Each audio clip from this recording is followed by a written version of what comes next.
Halo, sahabat Tempo, bareng Anton Aprianto. The Leader kali ini spesial karena kita akan jalan-jalan di kantor Dewan Pimpinan Pusat Partai Persatuan Pembangunan.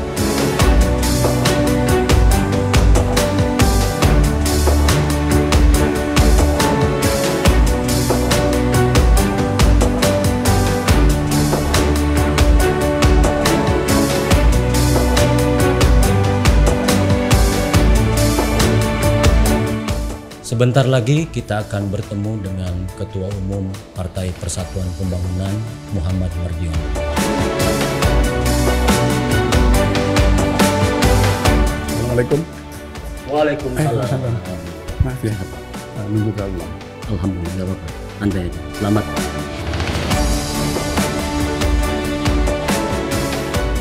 Terima kasih Pak Mardiono, senang bisa berdiskusi dengan Bapak.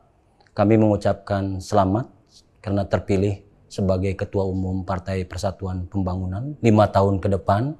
Ini menjadi Ketua Umum definitif ya Pak. Nah Pak Mardiono ini selain sebagai Ketua Umum, beliau juga berada di pemerintahan Presiden Prabowo Subianto. Mungkin nanti kita akan mulai dengan beberapa pertanyaan yang umum dulu Pak Maria. Silakan. Baik, Assalamualaikum warahmatullahi wabarakatuh. Terima kasih Mas Anton sudah hadir di kantor di BPP 3 dan ini ruangan ini adalah ruangan saya, ruang kerja saya sehari-hari selama hampir 3 tahun ya saya menempati ruangan ini dan 1 bulan yang lalu jadi saya sudah mulai bersih-bersih karena akan menghadapi muktamar yang ke-10 manakala saya tidak diberi kepercayaan lagi oleh pengurus seluruh Indonesia ya tentu saya harus tidak boleh lagi menempati ruangan ini. Oh, sudah siap-siap untuk meninggalkan ya? Ini dokumen-dokumen sudah kami bersihin semua ya, sudah saya kemas-kemas. Tapi alhamdulillah sekarang terpilih lagi ya Pak? Ya, alhamdulillah saya masih diberikan kepercayaan lagi dan terima kasih Mas Anton, Tempo sudah memberikan dukungan baik moral, spiritual dan untuk semuanya atas perjalanan proses di Muktamar Partai Persatuan Pembangunan baik itu langsung maupun tidak langsung. Juga saya sampaikan terima kasih kepada Tempo. Ya.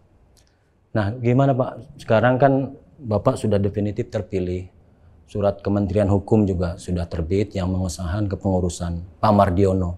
Nah, kira-kira apa yang akan dilakukan dalam waktu yang singkat, terus tentu saja program jangka panjang untuk bisa meloloskan P3 sebagai bagian dari parlemen nanti? Ya, Mas Anton, bahwa saya menjalani proses di dalam pengabdian di Partai Persatuan Pembangunan itu 29 tahun berjalan. Dan saya mulai dari tingkat DPC itu saya terus menapaki pada tingkat pimpinan. Jadi bagaimana memimpin di Partai Persatuan Pembangunan itu dimulai tingkat kota, kemudian di tingkat provinsi, kemudian di tingkat pusat ya. Ini menjadi bekal buat saya nanti untuk sebagai kelanjutan dari bagaimana membawa P3 ini nanti bisa memenuhi ekspektasi harapan publik. Ya, harapan konstituen, harapan masyarakat Indonesia, ya.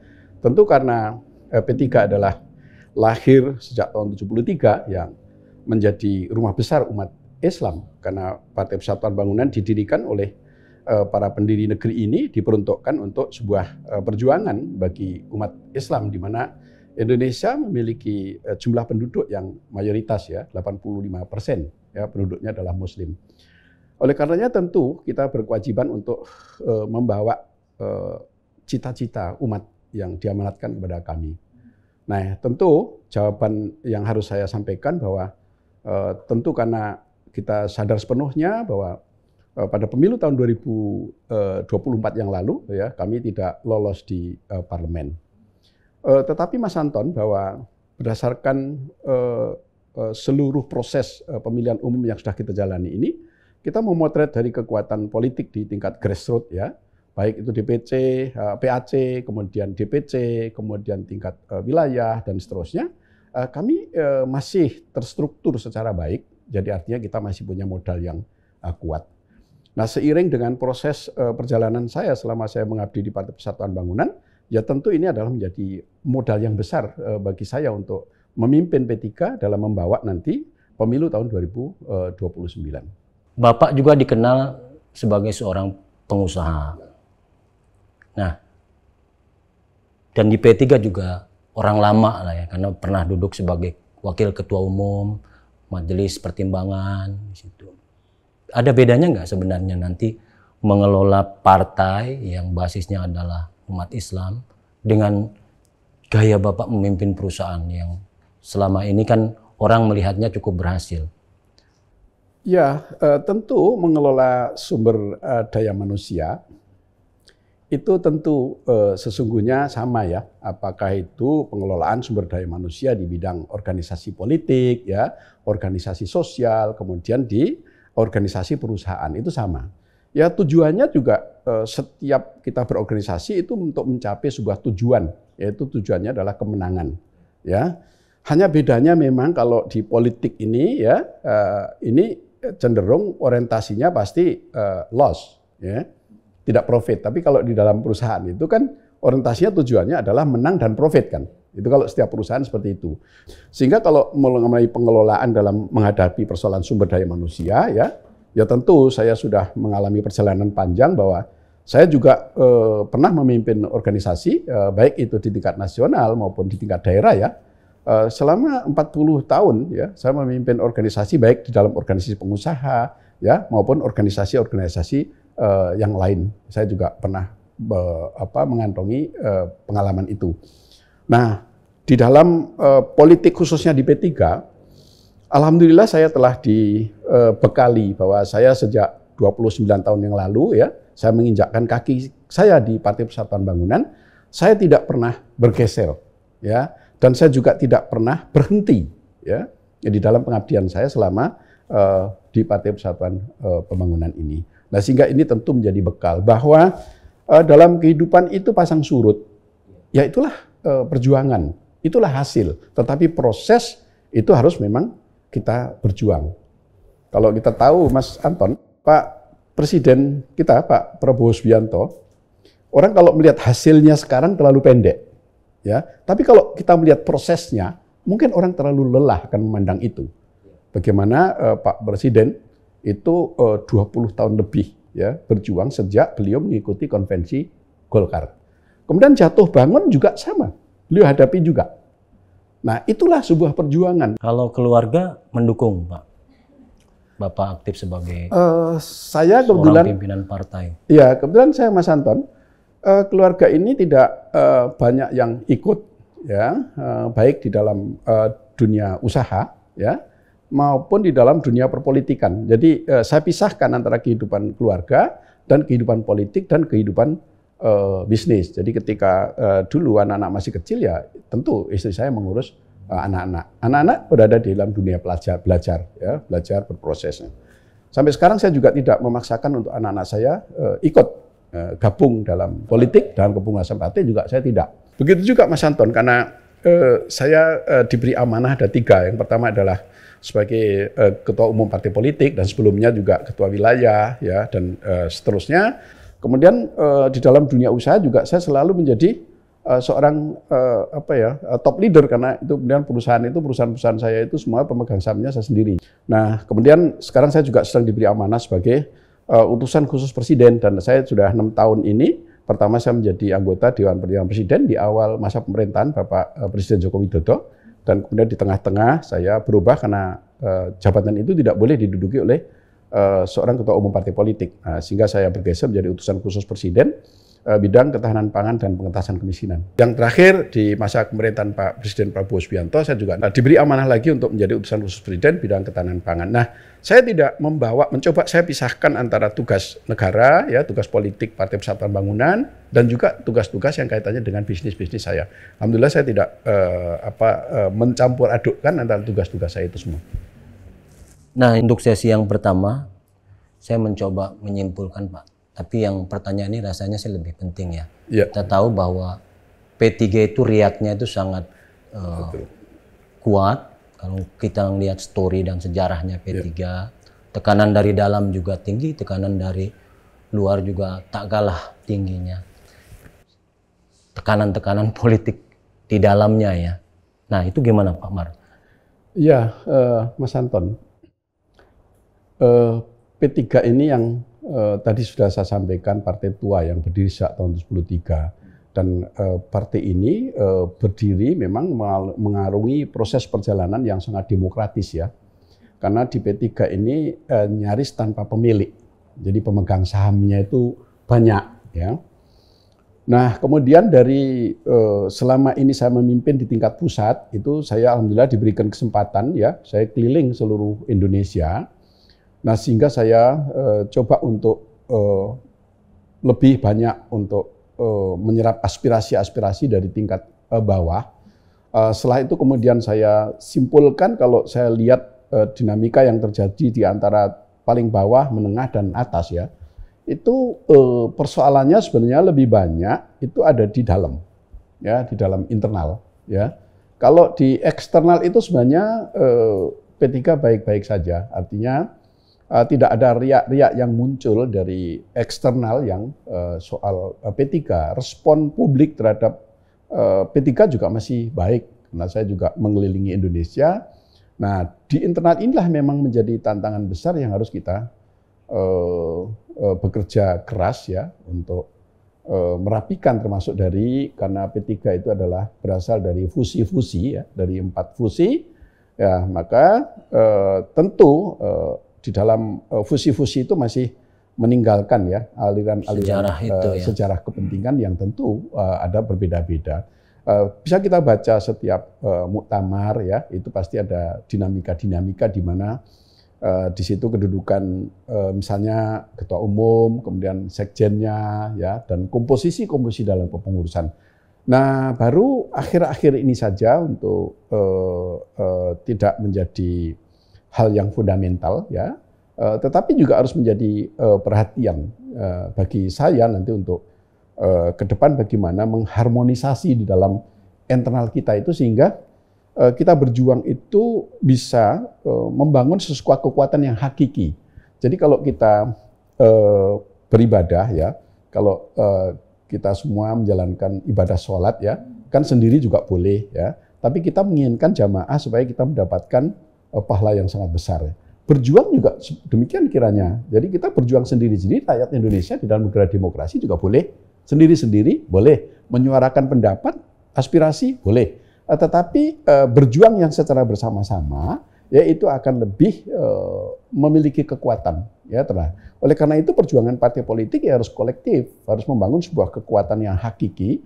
Semakin kita punya kekuatan internal yang besar, maka keberhasilan kita itu akan semakin memiliki peluang berhasil yang besar. Tetapi kalau ya kita hanya dengan kekuatan-kekuatan yang kecil, apalagi kalau kemudian dibarengi dengan keretakan-keretakan, kemudian perpecahan-perpecahan, ya mustahil. Bagaimana kita mau berjuang, sebagaimana kita menjalankan sholat, itu apa yang harus kita siapkan ya soft, rapatkan barisan. Nah sama halnya untuk P3 ke depan ya kita harus merapatkan soft, merapatkan barisan. Yuk kita rapat barisan, yuk kita bergandeng tangan untuk kita konsolidasi secara nasional untuk kita bisa take off kembali nanti menyongsong pemilu tahun 2029. Nah, Mas Anton juga untuk menuju ke arah sana itu kan juga tidak bim salah bim ya, harus kita kerjakan. Apalagi sekarang kita menghadapi pemilih yang nanti pada tahun 2029 itu kita sudah menghadapi pemilih yang generasi Gen Z dan milenial. Nah, tentu kita juga harus mentransformasikan itu untuk sebuah tujuan-tujuan perjuangan politik. Gitu. Ini yang tentu ya PR bagi kita, tapi saya yakin bahwa itu semuanya akan bisa kita kerjakan. Nah ini kita langsung masuk karena tadi Pak Mar udah menyinggung soal strategi ya. Tadi Pak Mar ketika di awal-awal mengatakan ketika menjadi pelaksana tugas waktunya sangat sempit menuju pemilu 2024. Kalau kita hitung 2029 itu butuh 3,5 tahun. Ya, jadi masih panjang lah waktunya. Sementara catatan dari P3 itu satu konsolidasi tadi. Generasi milenial. Dan mungkin yang paling penting adalah bagaimana nanti menyiapkan calon-calon legislatif yang bisa mendulang suara.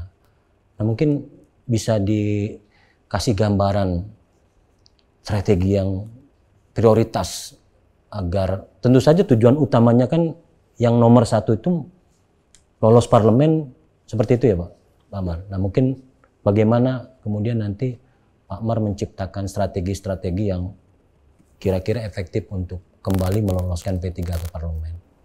Ya, Mas Anton, bahwa sejak tahun 73 P3 ini tidak mengalami perubahan besar di dalam anggaran dasar, anggaran rumah tangga. Jadi pemikiran-pemikiran setiap muktamar itu dituangkan dalam anggaran-anggaran dasar rumah tangga itu. Nah, kemudian pergeserannya itu untuk mencapai pada tujuan politik itu tidak bergeser jauh. Ya, anggaran dasarnya masih mengamanatkan anggaran dasar yang nyaris jalan perjuangan kita itu adalah sama. Nah, kemudian kita ini sebenarnya sudah ada baku bahwa nanti ini muktamar ini kan baru kita laksanakan kemarin, kemudian kita nanti melengkapi struktur kepengurusan. Ya, struktur dalam kepengurusan itu banyak yang harus diisi ya, karena itu merupakan bagian dari kelengkapan alat perjuangan. Ya, ini nggak boleh pincang, harus kita lengkapi semua. Dan kemudian setelah itu, Mas Anton, ada amanah dari konstitusi kita yang setelah 3 bulan kita melaksanakan muktamar itu ada namanya muswil. Ya, muswil itu musyawarah wilayah di tingkat provinsi. Ya. Nah, ini merupakan bentuk konsolidasi di tingkat daerah. Dan setelah itu 3 bulan kemudian itu akan ada muscap, musyawarah tingkat cabang, yaitu tingkat kabupaten kota. Nah, 3 bulan. Dan setelah itu akan ada lagi, yaitu musyawarah tingkat ranting, itu ada di tingkat kecamatan. Nah, ini semua juga sejalan dengan nanti pada saat selesai itu semua, ya, kami akan memasuki pada verifikasi pemilu. Nah, di mana nanti P3 ini karena sekarang tidak lolos ke parlemen, tidak di parlemen, maka kita berkewajiban untuk mengikuti verifikasi faktual. Jadi sampai ke fisik, bukan hanya administrasi. Nah, tentu kita harus melengkapi seluruh instrumen struktur ini. Harus kita lengkapi semua, yaitu sebagai agen-agen politik kita. Jadi kalau dalam perusahaan industri gitu ya, ya kita bisa memproduksi sebuah produk berapapun banyaknya, seperti apapun bagusnya, kalau kita tidak punya agen-agen untuk pasar, ya kita nggak mungkin bisa. Demikian juga dalam politik. Kalau kita nggak bisa melengkapi agen-agen struktur itu, dari DPP itu masuk pada jangkauan tingkat kecamatan, tingkat desa yang di TPS, ya saya pikir agak sulit. Karena esensi pada pemilu itu adalah bagaimana kita mencapai pada jumlah suara yang tinggi. Kan demokrasi kita tuh menganut pada demokrasi one man, one vote, kemudian asas pemenuhan dalam pemenangan itu adalah asas suara terbanyak. Ya, kalau kita tidak sepakat untuk musyawarah, maka yang diambil adalah voting. Voting itu adalah mencapai suara terbanyak. Jadi kalau kita tidak mendapatkan suara banyak di TPS kami, ya nggak mungkin kita bisa besar, nggak mungkin kita bisa menang. Oleh karena itu, P3 harus selalu berorientasi kepada kerja elektoral. Ya, karena politik itu esensinya ya kerja elektoral itu. Sekarang sepopuler apapun kita, kalau ujungnya itu kita tidak mendapatkan suara di TPS, ya, yang pada akhirnya kita tidak lolos di parlemen, ya nggak ada gunanya, ya, untuk kita berjuang. Ya ada gunanya, tetapi tidak sebagaimana yang menjadi tujuan kita untuk mengikuti pemilu itu adalah untuk mencapai kemenangan. Nah, supaya kita menang, ya harus suaranya besar. Supaya suaranya besar, ya kita harus kerja untuk menuju pada elektoral di TPS. Bagaimana di TPS itu suara kita banyak. Jadi jangan sampai kita hanya suara besar itu suara di ruang publik, tetapi nanti di TPS kita tidak ada suaranya. Nah, orientasi itu harus kita sudah mulai berfokus untuk bagaimana kita mendapatkan hasil itu adalah nanti suara langsung ke TPS. Jadi kalau pada kiat-kiat orang membangun sebuah industri, ya, itu bukan sebesar mana produksi mereka, bukan semuanya, tapi bagaimana dia produksinya itu bisa diterima oleh rakyat, bisa diterima oleh konsumen yang berkesinambungan. Itu kan sasarannya, tujuannya sama. Melihat pemilu 2024, juga pemilu-pemilu sebelumnya, sambil kita membayangkan 2029, Pak Mar meyakini kekuatan partai itu apakah di strategi, kekuatan logistik, atau tokoh-tokoh yang kuat sebagai calon anggota legislatif? Tiga-tiganya, Mas Anton. Karena gini, dari pengalaman-pengalaman masa lalu, banyak juga tokoh-tokoh toke yang tidak berhasil. Ya, tidak semuanya tokoh-tokoh toke itu nggak berhasil. Saya kalau nyebut partai lain nanti kalau langsung nyebut nggak bagus juga ya.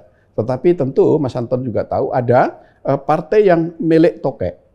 Ya, juga dikendalikan langsung oleh toke. Juga memiliki tingkat ketokohan yang cukup. ya. Kemudian juga memiliki sarana media-media yang besar, ya.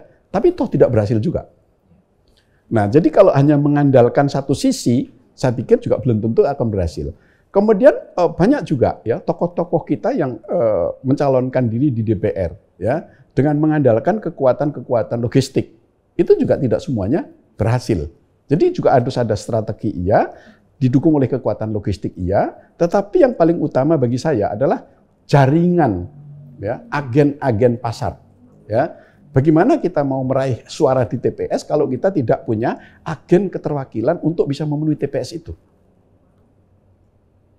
Nah, jadi pandangan saya, ya saya akan mencoba untuk kerja politik yang langsung pada sasaran menuju elektoral. Ya, bagi saya terkenal atau tidak itu bagi saya tidak begitu fokus buat saya, tetapi fokus saya bagaimana kita bisa bekerja, bisa mencapai pada elektoral sehingga nanti di TPS itu ya kita mendapatkan hasil. Nah, di dalam politik ini juga Mas Anton hampir sama kerjanya ya dengan di dunia bisnis. Karena apa? Politik ini juga kita butuh trust, butuh kepercayaan. Ya, mustahil orang akan memilih dengan tokoh-tokoh kami yang kami calonkan, manakala orang itu tidak percaya. Tidak percaya dengan partainya, tidak percaya juga dengan orangnya. Nggak mungkin masyarakat akan memilih. Nah, oleh karena itu sama dengan dunia usaha juga sama. Bagaimana dia mau beli produknya kalau dia tidak percaya? Tidak percaya dengan perusahaannya, tidak percaya juga dengan orang-orangnya, tidak percaya dengan produksinya. Nggak mungkin dia akan membeli. Nah, oleh karena itu fokus kerja kami akan menuju ke arah sana. Nah, yang satu lagi yang tidak kalah menarik soal kalangan milenial dan Gen Z. P3 masih dalam pemikiran orang adalah partai tradisional gitu kan. Partai yang basis masanya masih di pesantren, di masjid dan segala macam. Nah, itu strategi untuk mengubah itu bagaimana pandangan itu, Pak Mar? Ya, sebenarnya P3 dari hasil pemilu tahun 2024, Mas Anton, sudah banyak kaum generasi Gen Z dan milenial yang berhasil, ya. Saya contohkan aja, ada seorang ketua DPRD di Kabupaten Nagan Raya di Aceh, ya. Itu dulu 3 periode itu nggak pernah ada kursi P3. Jadi pemerintahan di Nagan Raya 3 periode pemilu itu tanpa P3, ya. Nah, saya coba itu, saya turun ke lapangan dan kemudian sekarang menjadi pemenang. Anggota DPRD-nya itu masih muda, ya, anak muda, umur 30-an tahun lah. Ya, itu untuk Nagan Raya. Kemudian ada Lampung Pesisir Barat. Ya, sama. 2 periode itu tanpa P3 pemerintahan itu, ya, daerah pesisir barat. Alhamdulillah dia sekarang mendapatkan bupatinya kita, kemudian wakil pimpinan dewannya juga dari P3. Juga daerah-daerah lain sebenarnya banyak. Nah, anak-anak muda yang bergabung dengan P3 yang berhasil, ya, itu juga banyak. Ada banyak anggota DPRD itu yang usianya baru 23 tahun, 25 tahun, 30 tahun. Banyak generasi-generasi milenial yang sudah bergabung dengan P3. Tinggal ini nanti, ini terus kita kembangkan, termasuk bagaimana mendorong generasi milenial itu untuk berminat di politik, khususnya adalah di P3. Nah, ini perlu untuk menjabarkan sampai meyakinkan dia itu adalah percaya dengan P3. Nah, percaya dengan P3 juga harus percaya dengan Pak Mardiono, ketua umumnya. So, dia percaya dengan P3, kalau nggak percaya dengan Pak Ketua Umumnya, ya mustahil juga, karena itu satu bagian yang tidak Nah, itu yang menarik, Pak Mar. Ya. Dalam kacamata publik, membangun trust itu kan tentu saja penting. Tapi faktanya sudah dalam beberapa periode kepengurusan itu, menjelang pemilihan umum, selalu ada konflik internal. Nah, ini bagaimana nanti Pak Mar sebagai ketua umum, bagaimana ini menjamin hal-hal ini ke generasi milenial bahwa P3 solid, membangun kepercayaan. Iya, ya tentu saya saat ini itu menjadi jembatan penghantar, ya, karena P3 ini warisan para ulama, ya, warisan para tokoh-tokoh bangsa, dan kemudian ini sampai pada jenjang generasi yang harus ada penerus, ya, kan ini kalau nggak ada penerus, ya nanti akan stuck, ya, akan stuck. Termasuk saya, ya, saya juga nggak mungkin nanti akan terus berkesinambungan, ya. kan pasti ada masanya juga, ada akhirnya juga. Nah, oleh karenanya ya saya harus menjadi jembatan. Jadi saya mencoba untuk meyakinkan anak-anak milenial, kemudian generasi Gen Z itu percaya dengan P3, ya. Untuk bisa mendapatkan kepercayaan itu tentu ada keteladanan. Jadi kalau kader-kader P3 itu memberikan perilaku keteladanan yang bisa diyakini oleh mereka sebagai seorang panutan, didengar suaranya, diikuti perilakunya, ya. Nah, kemudian juga diikuti jalan perjuangan politiknya. Nah, ini melalui keteladanan. Oleh karena itu ya tokoh-tokoh kami di P3, baik itu yang saat ini sedang ada di dalam maupun yang ada di luar, ya harus memberikan perilaku keteladanan itu. Kita menyadari bahwa kita yang senior ini, ya, oleh karena itu kita harus menjadi jembatan. Bagaimana, nak, kamu berjuang, ini loh tangganya, ini loh jembatannya. Bahwa kita kemudian menyampaikan, aku dulu hidup susah nih, gitu ya. Nah, tetapi kita juga harus bagaimana mengantarkan dia untuk tidak hidup susah. Lah di dalam politik juga sama. Kita harus meyakinkan itu. Nah, untuk mencapai tingkat kepercayaan atau trust itu, ya kita harus memberikan keteladanan dari perilaku kita. Kita tuh dalam hal ini elit-elit P3 ya? Tentu, ya, yang menjadi bagian dari instrumen perjuangan P3 itu. Ya sekarang harus melakukan yang saya bilang, karena muktamar kemarin kita mengambil tema transformasi P3 untuk Indonesia. Ini harus kita wujudkan bahwa transformasi P3 ini bukan untuk kepentingan individu personal, tapi untuk kepentingan membangun bangsa dan negara, ya, untuk Indonesia, untuk umat, untuk rakyat Indonesia.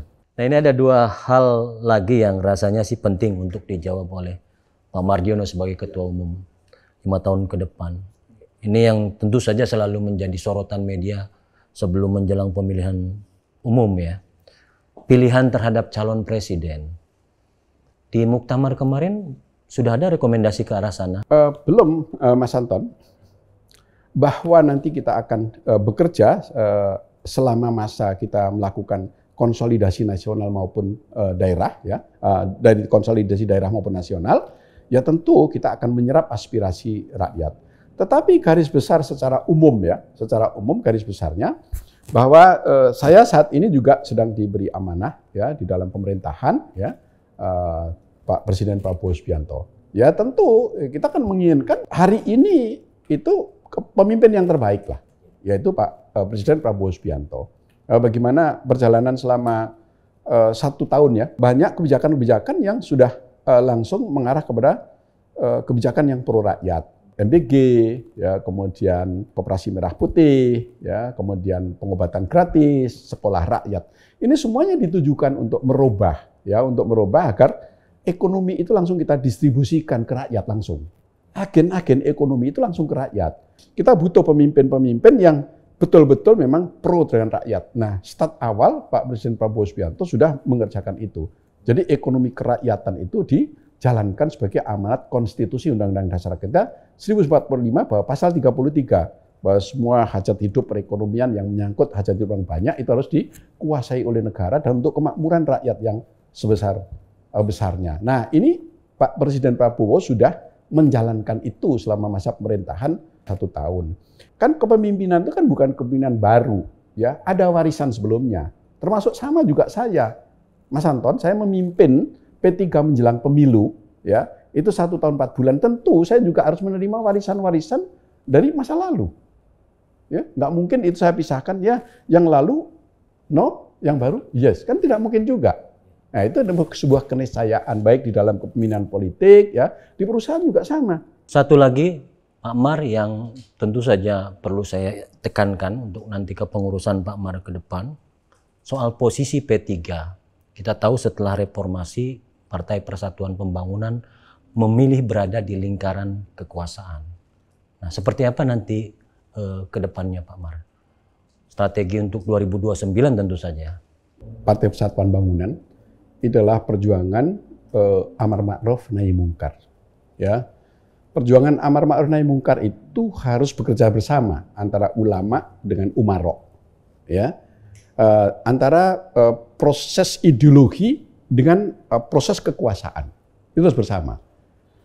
Kalau nanti ini dipisah, ya, maka di sini akan terdapat gap. Karena tujuan sebuah perjuangan ini muaranya adalah untuk negara, untuk rakyat. Ya, bukan untuk kepentingan coupling per partai politik atau per tujuan masing-masing. Jadi saya berpikir ya, P3 sebagaimana juga pernah saya mendapatkan tausiah atau nasihat dari almarhum Syekh Kiai Haji Memon Zubair, ya, bahwa Partai Persatuan Bangunan itu nggak akan dipisahkan, ya, dengan pemerintah, ya. Maka perjuangannya harus seiring dengan negara, seiring dengan pemerintah. Tapi tentu ada perbedaan sudut pandang, kemudian tentu ada kritik, ya. Artinya tetap kritis, ya. Ada saran, kemudian yang harus disampaikan kepada pemerintah atas aspirasi-aspirasi dari konstituen, aspirasi-aspirasi dari rakyat, itu disampaikan dengan pemerintah, ya tentu itu sudah menjadi jalan kewajiban politik Partai Persatuan Bangunan. Partai politik adalah menyuarakan rakyat, menyuarakan aspirasi rakyat, pemikiran-pemikiran yang harus kita sampaikan kepada rakyat. Ya tentu nggak mungkin kita memisahkan antara perjuangan partai politik, khususnya P3, dengan negara. Artinya tadi sikapnya sudah sangat jelas ya, bersama-sama pemerintah, tapi tetap kritis. Tetap kritis. Itu terima kasih Pak Mar. Baik, Mas Anton, kebetulan ini akan lebih lengkap lagi kalau saya punya janji sama pengamat politik yang agak galak sedikit, yaitu menarik, Mas Hendri Satrio. Wah, boleh. Bagaimana kalau kita gabung sekalian monggo, depan, monggo. Ya? Oke ya, masih punya waktu ya Mas Anton? Masih. Ya? Baik, terima kasih. Kebetulan saya punya janji sama beliau. Nah, jadi kita gabung yang kita diskusikan, gitu ya, Mas gitu, Hendri ya. Cocok. Jadi ini melengkapi diskusi kita sebelumnya ini ya. Jadi Bang Hendri pengamat dan praktisi politik terkenal ya. Oke, nah ini sebentar, tadi Mas Anton, sebelum nanya ya, sebentar dulu sebelum nanya. Tadi Ketum, saya kesini, saya lihat P3, di jagat dunia maya itu juga lagi ada P3 juga. Jadi P3 ini lagi santer banget. Kalau ini kan Partai Persatuan Pembangunan. Kalau di jagat maya itu, tahu nggak? Pecinta Prabowo dan Purbaya. Oh, wah, ini tren baru ya. Gede banget itu. Jadi itu P3 ya? Juga tuh. Jadi ini heboh-hebohan boleh juga P3 sekali-sekali. Pak Purbaya kan belum punya partai. Oh, boleh. Itu menarik Pak Mar. Ya. Ya. Rasanya karena sudah jadi media darling, trennya juga lagi kuat itu. Jadi memang P3 ini kan karena lambangnya juga Ka'bah. Ka'bah itu adalah kiblat.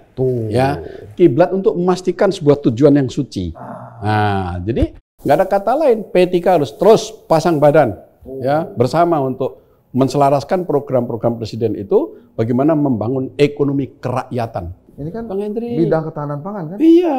Pusat pertahanan pangan P3. Jangan ekonomi itu ya hanya dikuasai oleh segelintir ya. Gitu. Ekonomi hanya mandek di kalangan atas gitu. Harus ngalir ke bawah. Gitu. Kita merdeka sudah 80 tahun ya. Nah, kita harus semua rakyat untuk bisa mendapatkan makna dari kemerdekaan apa ya, kesejahteraan lah. Ya. P3 akan terus berjuang bersama pemerintah ya. Kita dukung pemerintahan Pak Prabowo Subianto untuk mengembalikan ekonomi kekuatannya untuk rakyat. Tuh, cakep. Kita lupakan dulu Prabowo Purbaya ya. Jadi karena konteks kita P3 nih itu jadi harus independen ini sebagai praktisi ini. Saya mau nanya perspektif sebagai analisis politik, lembaga survei Kedai Kopi yang juga kita tahu selalu ulasan-ulasannya kritis. Nah, ini melihat P3 ke depan dan dipimpin oleh seorang Mardiono sebagai ketua umum, dan kita tahu dinamika di P3 selalu menarik ya, sebagai partai Islam yang sangat lama, tapi kemarin di 2024 memberi kejutan tidak lolos parlemen. Nah, mungkin Bang Hendri bisa mendapat masukanlah ke Pak Mar sebagai ketua umum. Ini terbuka aja ya, Tom ya. P3 ini sebetulnya kan dipandang oleh lawan-lawan politik yang besar-besar, maka kena belah bambu terus. Belum pernah, seingat saya kapan terakhir ketua umum P3 itu bisa full menjalankan amanah 5 tahun. Seingat saya sudah lama sekali tidak lagi itu. Jadi karena dipotong-potong oleh itu. Jadi dengan kekuatan P3 yang memang sejak dulu ada di akar rumput, fusinya kan memang fusi partai Islam. Masuk ke era Orde Baru, kekuatannya dikurangi sedikit, lambang Ka'bah diubah jadi bintang waktu itu. Terus kemudian kembali lagi menjadi Ka'bah. Ini membuat kekuatan P3 itu memiliki level tersendiri memang di masyarakat.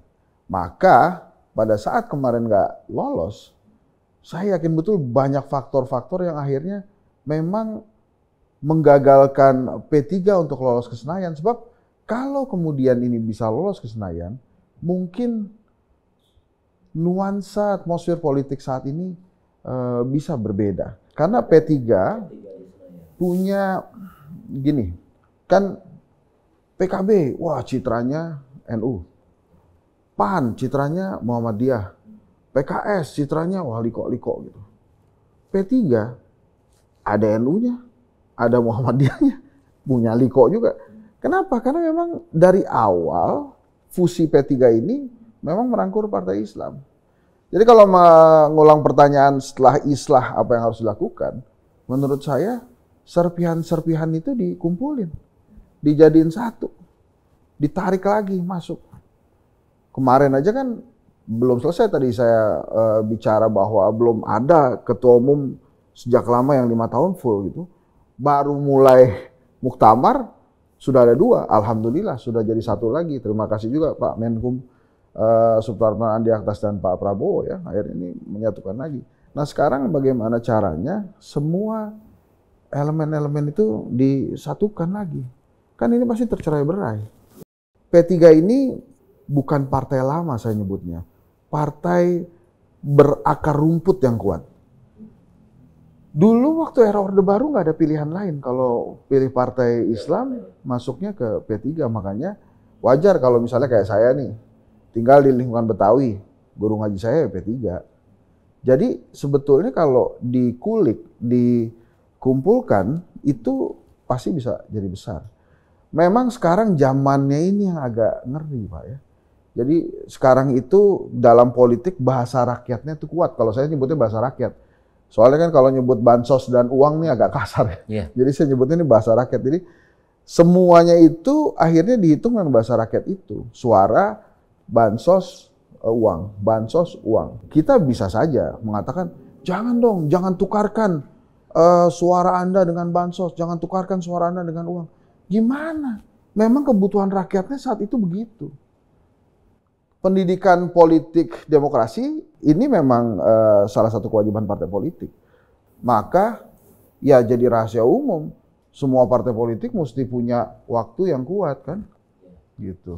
Bagaimana caranya P3 itu mengumpulkan kekuatan yang tercerai-berai itu, tapi tanpa teracuni oleh bansos dan uang tadi gitu. Dikembalikan marwah visi misi P3 itu tidak ikut dengan sarana atau perjalanan politik partai politik lain. Makanya saya terus terang setuju kalau nanti pemerintah menambah subsidi untuk partai politik per suara itu memang agak dibesarkan supaya kita juga bisa ngaudit, bisa tahu uangnya buat apa aja dan fair kompetisinya.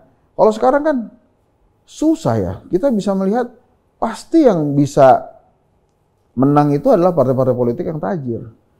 Tapi kalau partai-partai politik yang ini kan kemarin P3 baru saja bersatu tuh, partai politik non parlemen 17%. Itu kalau bersama-sama sih 17% itu mengandalkan demokrasi yang lurus, tidak berbasiskan bansos dan uang, mungkin saja itu bisa mengubah peta politik Indonesia. Jadi kira-kira gitu Pak Saton. Ini mohon maaf saya agak belak-belakan ya. Ya, Pak Ketum, saya fokus dulu ya ke Bang Henry. Mumpung ada di sini kan kita. Nah tadi bilang P3 punya sejarah yang kuat. Ya. Tapi kita harus bicara fakta tadi ya, belah bambu itu nih. Nah, apakah ini mutlak nanti di pengurusan sampai 5 tahun ke depan Pak Man membangun konsolidasi supaya tidak terjadi lagi peristiwa yang rasanya sih P3 tuh sekarang dalam beberapa tahun terakhir, beberapa periode kepengurusan selalu ada perbedaan pandangan yang kemudian itu bisa memecah belah. Nah, ya, kalau menurut saya gini Mas Anton, ini pekerjaan rumah besar bagi P3 setelah era Pak Hamzahas ya. P3 harus dari saat ini mendorong seorang tokoh yang bisa diterima oleh rakyat dan nasional. Sekarang itu memang Indonesia Ini dalam konteks Pilpres. dalam konteks Pilpres dan legislatif serta pilkada-pilkada. Karena orang tuh mau nggak mau melihatnya tokoh gitu. Makanya kan sudah jadi rahasia umum lah, kita semua bertanya apa yang terjadi dengan PDI Perjuangan bila Ibu Mega nanti berhalangan tetap. Bagaimana juga dengan Pak Prabowo atau dengan Surya Paloh dan lain-lain lah. Nah menurut saya P3 dari hari ini juga harus memutuskan siapa. Apakah itu di luar partai ataukah itu orang partai, tapi itu yang akan didorong. Nah artinya didorong itu diberikan segala daya upaya, sumber-sumber logistik untuk bisa mengangkat orang ini bahwa inilah perwakilan dari P3. Dengan adanya tokoh-tokoh yang atau satu atau dua tokoh yang didorong oleh P3, ini bisa membantu masyarakat lebih mengingat P3. Terserah siapapun, tapi dia harus didorong karena tanpa adanya tokoh sentral sulit. Hanya satu partai politik yang tanpa tokoh sentral itu tetap menjadi tiga besar itu cuma Golkar. Itu pun karena semuanya pendekar yang menguasai bahasa rakyat tadi. Gitu. Jadi akhirnya dia bisa bertahan tanpa tokoh. Tapi kalau tanpa tokoh terus, yang lain-lain tuh sulit. Artinya memang mungkin harus ada sebuah musyawarah nasional lagi khusus untuk menentukan tokohnya siapa, tapi tanpa diselingi dengan PKW gitu. Waduh nggak enak nih, ntar nggak enak sama ketumnya, atau nggak enak dengan ketua Dewan Syuro misalnya, atau wah nggak enak nih dengan ini. Tapi dipilih aja, dan pemilihan itu bisa dari luar partai juga. Nah maksud saya adalah ini bisa di-create kan atmosfernya ini. Misalnya kerjasama dengan film Tempo, naikkan tentang sentimen keislaman itu bisa juga gitu. Atau hal-hal lain yang tentang pelurusan demokrasi misalnya tadi dengan 17% partai politik yang tidak masuk. Jadi memang kebutuhan tokoh buat partai politik itu mau nggak mau kuat gitu.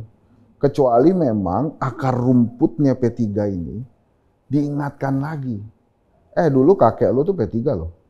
Kayak saya nih misalnya, saya ingat tuh guru ngaji saya P3 gitu. Tapi kan keluarga saya belum pernah didatengin sama orang P3 juga. Gitu. Jadi kalau tanpa akar rumput, kalau tanpa tokoh, ini pasti akan berjuangnya agak. Ini saya ngundang Bung Hendri loh untuk melanjutkan estafet dari orang tua dulu. Oh iya, itu kan penting tuh kan, makanya. Jadi menurut saya ini yang mesti dicari. Saya juga waktu tahu beberapa tokoh di P3 kan juga orang-orang besar juga. Nah itu memang perlu didorong. Perkara nanti berhasil atau tidak, Pak. Yang penting udah mentereng dulu gitu. Ya. Orang kalau inget tokohnya siapa, inget deh. Dan memang orang Indonesia itu baik-baik, dia kalau udah dibantu nggak akan lupa. Jadi kira-kira begitulah. Memang tantangannya sekarang tidak seperti dulu, yang hanya menjual visi misi, yang hanya menjual ide-ide gitu. Tapi memang sejak 2024 lalu bahasa rakyat ini kuat sekali, Bos. Oke. Gitu kira-kira. Nah, gimana ya Pak Mardiono melihat insight dari Bang Hendri seperti itu? Ketokohan menjadi hal penting. Ya, Mas Anton, Bung Hendri, saya tadi mencatat pertama memang menjadi PR besar ya bagi Partai Persatuan Bangunan, yaitu persoalan menghadapi sekat belah bambu. Ya, bagaimana mungkin bukan hanya di Partai Persatuan Bangunan saja. Sebenarnya bangsa ini juga menghadapi hal yang sama, ya, di mana bangsa-bangsa asing juga memiliki kepentingan bagaimana bangsa Indonesia ini tidak boleh maju, ya. Bangsa Indonesia itu ekonominya tidak boleh baik gitu. Itu bangsa-bangsa juga punya kepentingan itu, dan itu pernah beberapa kali dalam sidang kabinet paripurna Presiden Prabowo Subianto juga menyampaikan bahwa kita bangsa Indonesia jangan mau dipecah belah. Nah, tantangan bagi P3 untuk menjaga agar tidak terjadi belah bambu itu ya militansi di dalam internal. Bahwa kita sekarang berjuang itu tanpa kita ada kebersamaan, kita tidak merapatkan soft barisan kita sebagaimana kita memberikan sholat, ya nggak akan bisa tercapai. Oleh karena itu PR yang terbesar untuk membangun soliditas internal itu, ya yang pertama-tama kali memang harus kami kerjakan. Bagaimana membangun soliditas di internal itu. Itu yang menjadi prioritas utama. menyekat belah bambu yang mungkin dari luar ya hadir untuk membelah-belah P3 tentu karena partai P3 ini adalah partai yang berasaskan Islam, ya tentu banyak politik yang punya kepentingan, dia nggak ingin ada partai yang berasaskan Islam ini kuat di negeri ini, ya tentu dia juga bisa masuk juga dari eksternal, itu masuk ke dalam untuk ngerongrong perjuangan Partai Persatuan Bangunan. Dan itu tidak bisa dimunafikan sebuah perjalanan politik ya. Nah selanjutnya juga gini Bung Henry ya, bahwa P3 punya modal militansi kuat, nah sehingga karena memang P3 lahir dari partai yang berjuang dengan asas ideologi agama ya, yaitu agama Islam. Nah semuanya ini kita sudah terdoktrin ya, dengan militansi, tinggal kita sebenarnya melengkapi di seluruh struktur ya, di semua kader. Karena P3 ini Bung Henry itu termasuk partai yang ekonomi biaya rendah. Ya, mungkin kalau banyak partai-partai politik yang ekonomi biaya tinggi, ketika kemarin mungkin nyalonin anggota DPRD, anggota DPR RI itu bisa menghabiskan ratus-ratusan miliar konon katanya, puluhan miliar. Sederhana di P3 itu tidak ada. Jadi yang lolos baik itu kemarin waktu periode tahun 2019 pemilu yang menghasilkan 19 kursi ya, di tengah-tengah kita menghadapi prahara-prahara yang besar, konflik selama 3 tahun lebih, hampir 4 tahun ya, konflik berkesinambungan. Nah kemudian disitulah mulai ada gap-gap dalam perilaku politik kita. Nah kemudian di tahun 2024 ini kita masih mendapatkan sebenarnya berpotensi itu bukan hanya 12 kursi sebenarnya, masih ada sampai 18 kursi, tapi kita nggak sempat nanti untuk meluruskan itu ke Mahkamah Konstitusi karena kita sudah terlanjur tidak lolos. Sebenarnya ada potensi untuk sampai dengan 18 kursi kalau kita fight nanti di MK sebenarnya. Nah itu semuanya ekonomi biaya rendah, biaya politik yang sangat rendah. Karena memang kader-kader kita itu berakar pada setiap hari itu berhadapan dengan rakyat.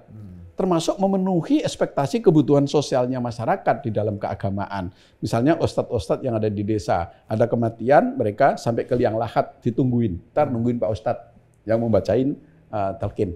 Gitu kan. Jadi hari-hari kita memang sudah berinteraksi, memiliki akar yang memang dekat dengan masyarakat. Nah, kemudian di tingkat menengah, kemudian nanti ke tingkat atas lah. Ini yang memang agak sedikit tergradasi, sudah mulai menurun militansi-militansi, itu yang harus kita bangkitkan kembali. Bahwa semangat untuk mencapai pada cita-cita yang luhur berpolitik, ya kita mesti harus, oke lah kita menyadari nggak ada politik yang gratis, itu iya. Tetapi juga kita tidak boleh mengedepankan bahwa politik itu adalah jual beli. Dan itu kami masih mengharamkan untuk politik pola jual beli itu. Ya, politik adalah perjuangan. Ya, kalau mau jual beli adalah dagang. Ini memang masih kita pisahkan, sehingga militansi mereka-mereka itu memiliki basis modal yang kuat di daerah. Nah, kemudian di tingkat pusat, ini kita juga akan terus memperkuat basis-basis militansi untuk membangun bagaimana perjuangan itu. Kita sadar sepenuhnya bahwa rakyat itu butuh ya, bantuan sesuatu. Tapi tentu bantuan-bantuan itu mengacu pada nilai-nilai yang masih layak. Jadi nilai-nilai yang notabene adalah sebuah dorongan bantuan untuk terciptanya sebuah tujuan perjuangan, itu pasti ada logistik ya. Jadi logistik memang tidak bisa dikesampingkan, tetapi logistik itu bagian dari sarana penunjang untuk menjalankan perjuangan. Nah, di P3 terus akan pada hitohnya untuk menjalankan itu semua. Dan alhamdulillah militansi-militansi di dalam ideologi Partai Persatuan Bangunan masih dimiliki oleh semua kader. Tanggung jawab ke depan apa ya? Tanggung jawabnya adalah mengembalikan lagi kejayaan Partai Persatuan Bangunan itu untuk kembali ke parlemen. Oke, mungkin sebagai penutup nanti dari Bang Henry, saya ingin satu statement tentang P3 dan nanti tentu saja menghadapi 2029. Silakan, Bang. Ini kan ada era pada saat MK memberikan putusan baru, menganulir threshold sebelumnya yang parliamentary threshold itu harus 4%. Dengan revisi artinya DPR harus membuat aturan baru. Nah, dengan ada sebuah skenario baru di 2029 nanti, artinya P3 masih sempat untuk bebenah. Syukur-syukur nanti yang diputuskan adalah 1,5%, artinya memang bisa lolos. Kalau tadi perhitungannya Ketum Mardiono kan 5 juta di nasional, itu berarti artinya memang sudah lolos hampir 6 juta, Bu. Hampir 6 juta ya. 5,8. Nah, makanya itu harus bisa dipersiapkan hari ini. P3 punya peluang asal memang level atau elemen-elemen yang terpecah-pecah itu dijadikan satu, kemudian dijaga komitmen untuk tidak lagi masuk ke skenario belah bambu, gitu ya. Dan kemudian yang terakhir saya usulkan, munculkanlah seorang tokoh di nasional yang bisa menjadi cerminan P3 itu seperti apa. Sebetulnya kalau dalam teori komunikasi itu ada 2 aja sebenarnya yang harus dilakukan tuh. Yang pertama tuh konsistensi kognitif, Ketum. Yang kedua ini self presentation. Dimanapun si tokoh ini ada, itu liputannya mesti ada. Artinya dengan ketokohan itu mudah-mudahan P3 punya lem yang lebih kuat lagi untuk menghadapi 2029 dan 2031. Kira-kira gitu, Mas. Bagaimana nih sebagai closing statement dari diskusi kita tadi dan masukan dari Bang Henry? Baik, Mas Anton, Bung Henry. Ya tentu ini kita harus menyelesaikan dari step-step yang menjadi bagian dari perjalanan mikot kami. Nah, di dalamnya itu termasuk yaitu bagaimana untuk melengkapi di dalam struktur organisasi itu sampai dengan ke TPS. Itu adalah amanat ya. Kita masih punya waktu 3 tahun lebih ya. Di titik akhir yaitu di rekrutmen caleg, termasuk kaitannya dengan tokoh tadi, ya. Karena konsep di dalam sebuah politik dengan konsep usaha itu hampir nyaris sama. Dua-duanya memerlukan trust, dua-duanya memerlukan kepercayaan. Nah, sekarang P3 ini nanti akan bisa meng-hire caleg-caleg yang berkualitas kalau masyarakat percaya.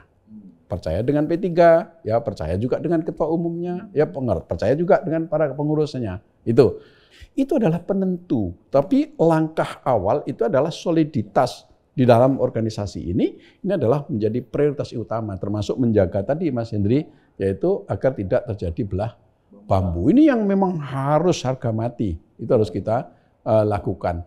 Insya Allah ya P3 dengan berbekal dalam proses perjalanannya sejak tahun 73 ya, kami tentu menyimpan catatan-catatan sejarah mana yang harus kita lakukan dan mana harus kita tidak kita lakukan. Oke, terima kasih Pak Mar. Sebagai penutup, saya ingin mencoba membuat sedikit ringkasan kesimpulan. Jadi sebagai Ketua Umum P3, Pak Mardiono memiliki waktu 3,5 tahun menjelang pemilu nanti.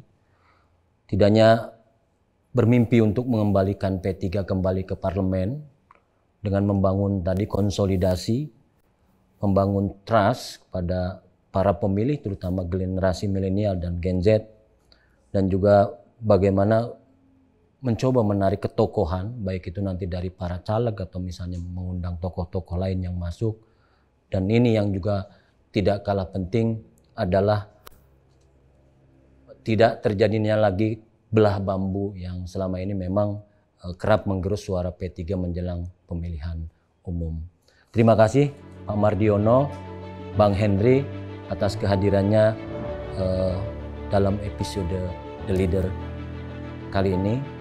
Akhir kata saya Anton Aprianto pamit dan undur diri. Salam sehat dan salam jumpa lagi di The Leader berikutnya. Terima kasih. Terima kasih. Assalamualaikum. Waalaikumsalam.